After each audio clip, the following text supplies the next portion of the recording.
Welcome to the Trip Lab, kitchen table conversations about integrative medicine and psychedelics. I'm your host and attending physician, Dr. Mariella Wood. Welcome back to the Trip Lab. So we are finally doing a full episode on microdosing psychedelics. This episode has definitely been coming for a long time. And if you've listened to my other podcast about psychedelics, you know that a lot of the neuroscience we've talked about up to this point has focused on what I'll call the quote-unquote big trips. So full-dose psychedelic experiences, psychedelic-assisted therapy, and the kinds of brain network changes that happen when people undergo those more immersive states. So if you're interested in those side of things, I definitely recommend going back and listening to some of the earlier episodes where we really break down what's happening in the brain during those type of experiences. But microdosing is a totally different conversation, and it's one that's been circulating for a long time now. I would say that for a lot of people, microdosing feels more accessible. It feels less intense, less scary, and more compatible with daily life. You don't have to step out of your routine, you don't have to enter an altered state, and there's this idea that you might get some of the benefits of psychedelics without the full intensity of a full trip.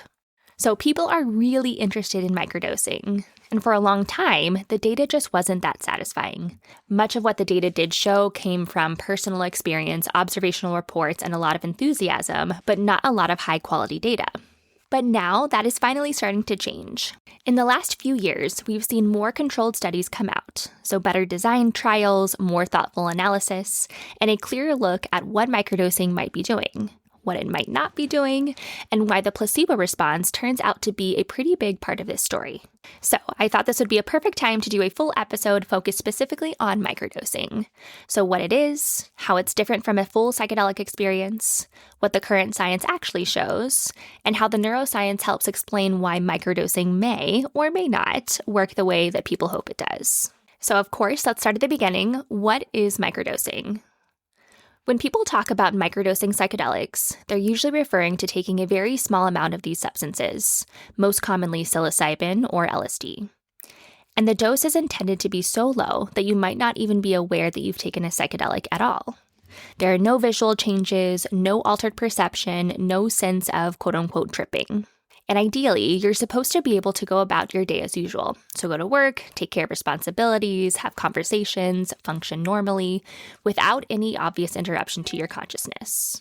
So this is obviously very different from a full psychedelic trip. With a full dose experience, you're intentionally entering an altered state. There can be significant changes in perception, emotional processing, and sense of self, sometimes with visual changes, and also what people describe as ego death or ego dissolution. From a neuroscience perspective, those larger doses reliably disrupt dominant brain networks, especially the default mode network, and temporarily increase global connectivity across the brain. That network-level disruption is part of why full-dose psychedelic therapy has been associated with profound shifts in perspective, insight, and in many cases, lasting improvements in mental health outcomes. So again, I talk about all of this a lot in my previous podcast if you want to dive into those ones. Microdosing does not appear to do all that. So the theory is that it might gently nudge certain neurobiological systems, so perhaps influencing mood, focus, creativity, or emotional flexibility, without inducing that full altered state.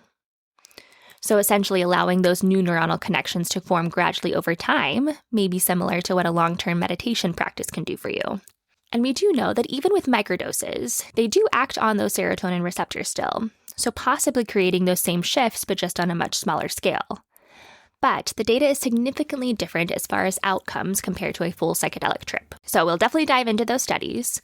But first I want to jump into the current microdosing landscape and why it has gotten so much hype. Culturally, microdosing really started gaining traction in the early 2010s. So not through medicine specifically, but through personal experimentation. It circulated first through creative communities, tech culture, and people interested in self-optimization. And I definitely do see the appeal. You get subtle benefits without the intensity, time commitment, or psychological risk of a full psychedelic experience. I think one of the more prominent shifts happened when James Fadiman, a psychologist, published the Psychedelic Explorer's Guide in 2011. In this book, he presented this exploratory practice, and he actually included microdosing protocols, I will say largely made by anecdotal reports and self-experimentation rather than true literature, but many people still adopt their microdosing protocols from that book today. So after that book came out, microdosing really took on a life of its own. People began sharing personal stories with improved mood, better focus, increased creativity, and more emotional release. And those stories spread fast, I'll say much faster than the science did at that time. So over time, microdosing became embedded in wellness culture, productivity culture, and eventually even clinical adjacent spaces as well. And today, content around microdosing is very widely available. We now have dozens of online microdosing protocols, coaching programs and certifications, highly specific schedules, stacks, and dose claims, and a growing sense that microdosing is a legitimate therapeutic intervention. But let's make a very important note here. Many of the claims being made are primarily observational, not necessarily grounded in hard scientific evidence. Now, I don't think that this discounts microdosing at all, but I do want to note that before we get into the theories behind how microdosing might work. So let's get into that fun part, a little exploration into how microdosing might actually work, even though this has not fully been proven yet in the literature. So we often talk about full trips as a brain reset. So with that, we can think about microdosing as a sort of very light tap on the system. So instead of disrupting dominant networks, it may subtly shift how certain circuits communicate, almost like turning a dial rather than flipping a switch completely. And at the receptor level, psychedelics primarily act on the serotonin receptors, especially the serotonin 2A receptor. Full-dose psychedelics strongly activate these receptors and trigger widespread changes in cortical signaling. With microdosing, the activation is much more modest, but that doesn't necessarily mean it's meaningless. Even small changes in serotonergic signaling can influence things like mood regulation, cognitive flexibility, emotional salience, and how we allocate attention. So sort of, but not completely like how our antidepressant SSRIs might work. SSRIs are definitely different from microdosing. They inhibit the reuptake of serotonin instead of adding something new to the system, but there is some overlap. Another way to think of microdosing is in terms of neural gain. So that's the idea that the brain can amplify or dampen signals depending on context. Microdosing might increase the gain just enough that internal experiences feel a bit more vivid or accessible without tipping into a full altered state. This also taps into the idea of plasticity priming. So full-dose psychedelics appear to open windows of heightened plasticity, so periods where the brain is more malleable and responsive to experience. With microdosing, this effect, if it exists, may be far subtler. So instead of opening a big window, it might crack the door just slightly. So this could mean that what really matters isn't just the dose itself, but what you're doing while the system is in that slightly more receptive state. So your environment, your mindset, your habits, and your intentions. And that also brings us to another possibility, microdosing as a salience modulator. So rather than changing the content of thought, microdosing may change what feels worth paying attention to. So people do often describe noticing small things more, so their emotions, their reactions, their surroundings. Those findings, it appears, doesn't require a full hallucination or trip or a full network collapse. It just requires a subtle shift in how the brain assigns meaning. So in that sense, microdosing may be less about adding something new to the brain and more about loosening the grip of the autopilot. Just enough to notice what's already there. And of course, all of this sits on top of context. Expectation, intention, ritual, and narrative likely interact with these neurobiological effects in very powerful ways. If the brain is even slightly more plastic or receptive, then belief and attention can do a lot of work. So when people say microdosing helped them feel more creative, more connected, or more motivated, it may not be that the molecule is doing something dramatic on its own, but that it's creating a state where meaning, attention, and behavior are more easily shaped. This is also why microdosing might feel transformative for some people, but overwhelming for others. If the effect is subtle, then the context really matters. In fact, I would say it becomes everything. And with that sets us up perfectly for the next part of the story, because if expectation and meaning play such a large role here, then we have to talk about the placebo response. So not as a flaw in the science, but as, in my opinion, one of the most powerful neurobiological phenomena we have. So as this relates to microdosing, a lot of the microdosing literature so far has shown that microdosing performs about as well as placebo. And we'll get into those studies in more detail in a moment here.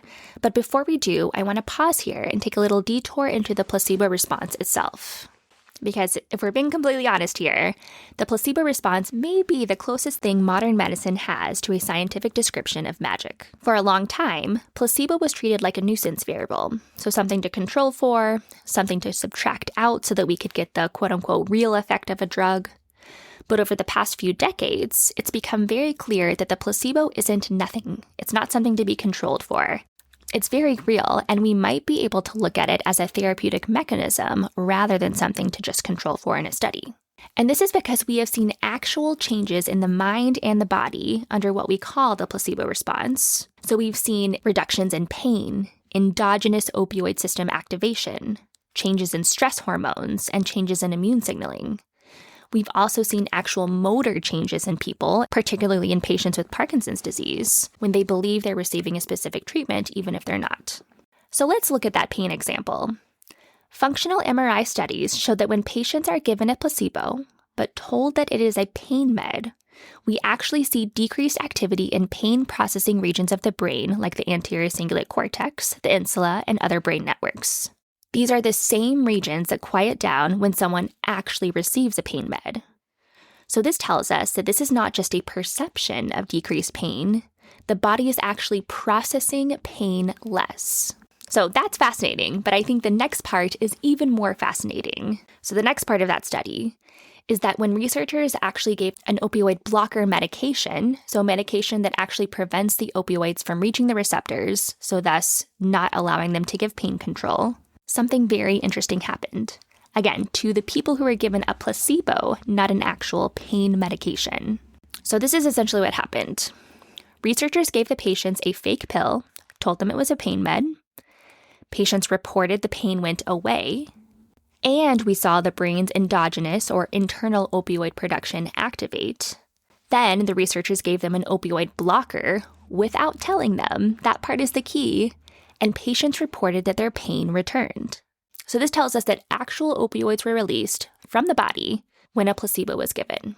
If that alone doesn't blow your mind, then I don't know what to tell you next. But let's move on.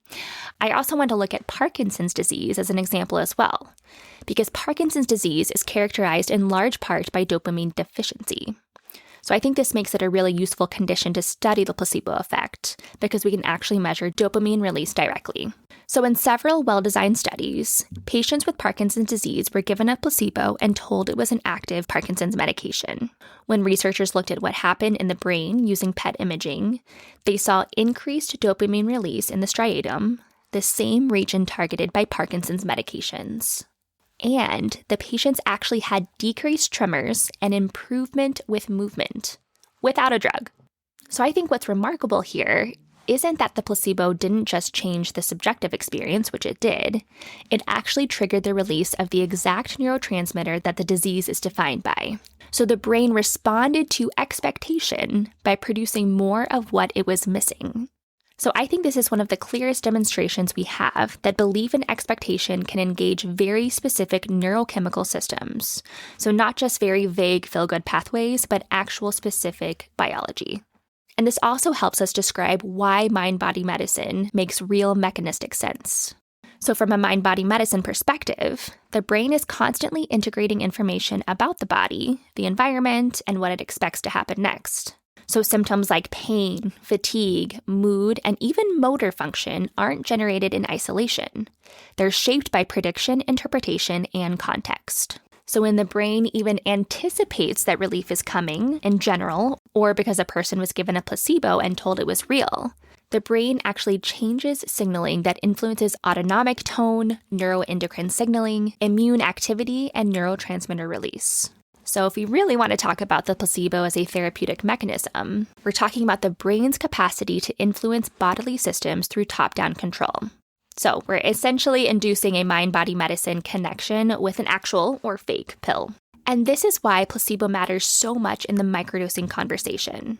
If microdosing is producing subtle or inconsistent pharmacological effects, but it's embedded in a context of strong expectation, intention, and narrative, then the placebo response may account for a significant portion of the benefit people report. So with that little dip into understanding the placebo response, let's jump back into the latest microdosing studies. So early studies were mostly observational, meaning people microdosed on their own and then reported what happened.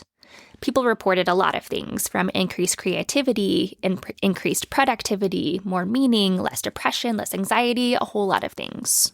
So clearly we see why there was some interest in studying microdosing more. Researchers then tried to build a placebo-controlled trial into this real-world microdosing culture. And I think the most well-known or famous study was published in eLife in 2011. So participants were asked to prepare capsules at home, and some had a microdose and some were placebo. And then they used a system so that they wouldn't know which weeks they were taking what until the end.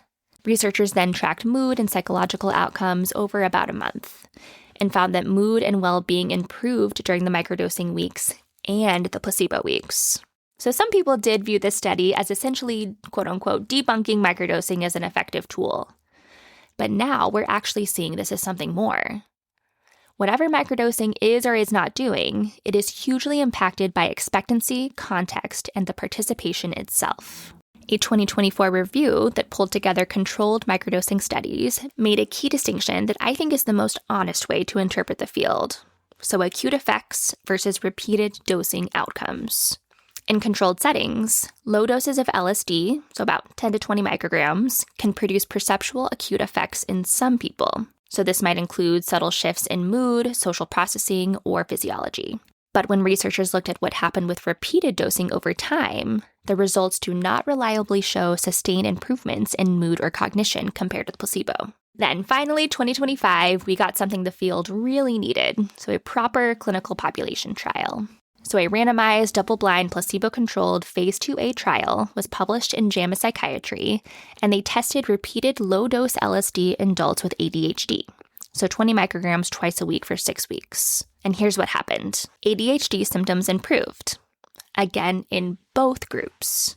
The placebo group improved and the LSD group improved, and there was no meaningful difference between the two groups.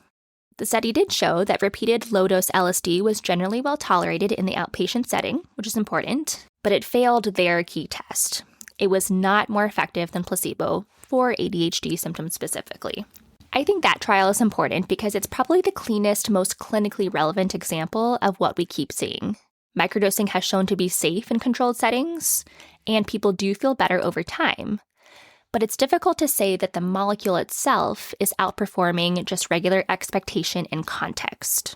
On the psilocybin side of things, we're finally seeing more rigorous placebo-controlled longitudinal work, too. In 2025, a report was published from the results of 2 double-blind placebo-controlled longitudinal trials looking at cognitive and subjective effects of psilocybin microdosing. And their bottom line conclusion, again, was essentially the same: no reliable enhancement of cognitive or emotional functioning beyond placebo. And zooming out a little bit further, in 2025, a pre-registered meta-analysis looked across microdosing studies on cognitive outcomes. So they looked at 14 studies with over 1,600 participants, and again found no overall cognitive enhancement compared to the placebo. Interestingly, they also did find evidence of an actual decrease in cognitive control. So, meaning that microdosing may not be the productivity upgrade it's often marketed as. So, overall, you see why I prefaced these studies with an explanation of the placebo response. Because right now, studies show that microdosing is not more effective than the placebo. But does that make microdosing useless? I certainly don't think so. I think these studies have done a couple things. One, they have further proved the therapeutic potential of the placebo response. And two, I think the theory behind microdosing beyond the placebo response is still very interesting and warrants more studies. Because what these studies largely tested was whether microdosing works, not how it might work. And most of the trials so far have not been designed to rigorously interrogate the underlying neurobiology. They're mainly focused on self-report outcomes over relatively short timeframes, I will add, not on neural signaling, plasticity markers, or network-level changes that might be subtle, cumulative, or context-dependent. So I think it's still possible that microdosing does exert a small biological effect that is just difficult to detect using our current tools. Or that those effects really matter in certain contexts, populations, or when paired with specific behaviors or environments. And I think it's also important to note that from a neuroscience perspective, the hypothesis has never really been that microdosing recreates the effects of a full psychedelic experience. It's that very low doses might slightly modulate serotonergic signaling, neural gain, or salience in ways that could prime the system, making attention, learning, or habit change a little easier over time. And those are things that are hard to measure, and we just don't have the kind of rigorous mechanistic studies we needed to confirm or refute them yet. So at this point, I think the most accurate conclusion is not that microdosing doesn't work, but that we don't yet have evidence that it works beyond placebo. And we don't yet have the data to fully test the theories of how it might work. So this brings us to the question that a lot of you are probably asking by now: should you microdose? Before I answer that, I'm going to preface that this podcast is not medical advice. This is not me as a physician giving you personal medical advice. This is for education purposes only, and you should always consult with your personal physician before making any health decisions. But going back to the question, should people microdose? Based on the studies, maybe, maybe not. It might work, it might not. Many people do report meaningful benefits. Again, observational reports, not medical data. But others also feel nothing. And based on the best evidence we have right now, microdosing does not consistently outperform placebo on outcomes like mood, cognition, or clinical symptoms. That doesn't mean that people aren't experiencing real changes, but it does mean that we can't confidently attribute those changes to the pharmacology alone. Also important to be clear here about boundaries. Psychedelics and microdosing psychedelics is not FDA approved. These substances are not regulated, not standardized, and not legally prescribable in most settings. That means that there are concerns around safety, dosing variability, purity, drug interactions, and legal risk, especially if you're doing microdosing outside of a research setting. So keep all of that in mind when you're pondering that question. But if you still are pondering microdosing, I think it's worth asking a deeper question first. What are you actually hoping it will change? Is it mood, focus, creativity, emotional flexibility, or a sense of openness? Because when we look closely at the science, many of the reported benefits of microdosing overlap with mechanisms we already know how to engage with without substances through mind-body practices. From what we understand about the placebo response, expectation, and top-down regulation, practices that involve intention, ritual, and attention can meaningfully change physiology. So things like mindfulness meditation, breath work, journaling, psychotherapy, of course, movement practices like yoga or qigong, time spent in nature, and even structured habit change all engage the systems that placebo responses rely on. So prediction, meaning, and nervous system regulation. So to conclude, I think the most honest place to land in this whole landscape is this. Microdosing remains an open scientific question. The current hype has certainly outpaced the data for now, but we are certainly on a journey to understand these molecules and all of their implications, whether that be large therapeutic trips or microdosing self-experience. And I think the most fascinating part, these molecules are asking us to understand the mind and consciousness on more levels than neuroscience currently grasps. Thanks for listening to the Trip Lab. If you liked this episode, please subscribe and share so we can get the conversation started about integrative medicine and psychedelics, to destigmatize it and fully explore what this could mean in the world.